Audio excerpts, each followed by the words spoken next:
ولا تكونوا كالذين نسوا الله فأنساهم أنفسهم أولئك هم الفاسقون. د کورنیو چارو محترم وزیر خلیفه سراج الدین حقانی 1403 لمریز کال کې د کانکور ازموینې 10 تنه مخکښ ګډونوال وستایل. د کورنیو چارو وزارت سرپرست محترم خلیفه سراج الدین حقانی د عمومي کانکور ازموینې 10 تنه غوره زده کړیالان د هغوی ښوونکي او د کورنۍ غړو سره لیدنه وکړه او ویې ستایل. ښاغلي حقانی وویل هره برخه کې د علم او پوهې حاصلولو موخه باید د اسلامي او ملي ارزښتونو ننګ او دفاع وي.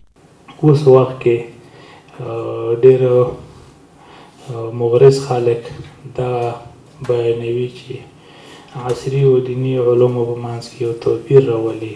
الحمدلله نن دغه ډېر ښه محفل دی چې هم عصري علومو ورونه هم د دیني علومو ورونه دواړه په یو کټګورۍ کې په یو مجلس کې په یو ځای کې موږ وینو. خو دا لازم او ملزوم دی، د دې نه لابودي د خلاصون نشته چې موږ داسې فکر وکړو چې موږ سره جلا یو. هم دنیوي امور هم دیني امور دغه دواړو ته موږ ضرورت دی. بدیله د نظام او د دنیا ژوند نشي چلیدلی.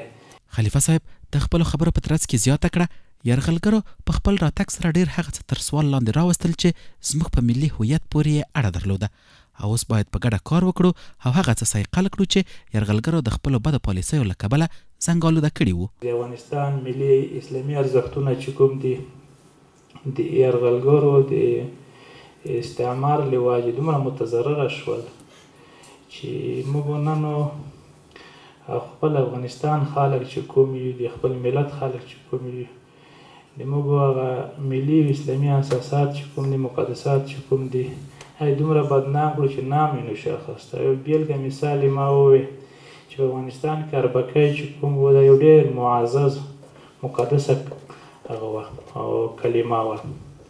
په هر کلي قوم کې به چې د وطن او د دین دښمنانو یو څه حرکت کوو، دلته زموږ ملي پوج ملي پولیسو استخباراتو به دومره دفاع نه کوله لکه موږ قومي اربکۍ به چې دفاع کوله. دا څه وکړه نه وه، دغه به په یوه دفاع کې راوتل.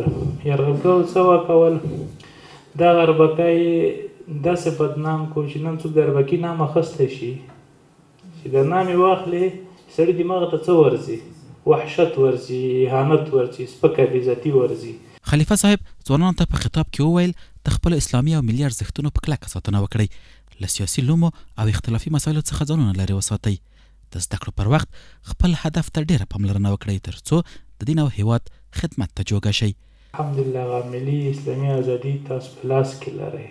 د دې دپاره هغه فکري روزنه چې کومه ده دا تر هر بل چا نه او متعلمینو ته ډېره متوجه ده چې تاسو د دې شیانو ښکار نه شئ. زه چې څومره ګورم چې په هر هغه علمي اداره کې چې سیاسي خوځښتونه داخل شي دا ډېر تاوان رسوي، ځکه چې اصل مقصود مرام خو دلته د دین د وطن خدمت وي. دلته د یو چا په جل کې ولویږي، د یو چا تر اثر لاندې راشي دا فلانۍ اتحادیه ده، فلانۍ ټولنه ده. په دا ټولنه به د اتحادیې کې دا توانونه جوړ شي چې زموږ ټول ملي اسلامي ارزښتونه په خطر کې واچوي.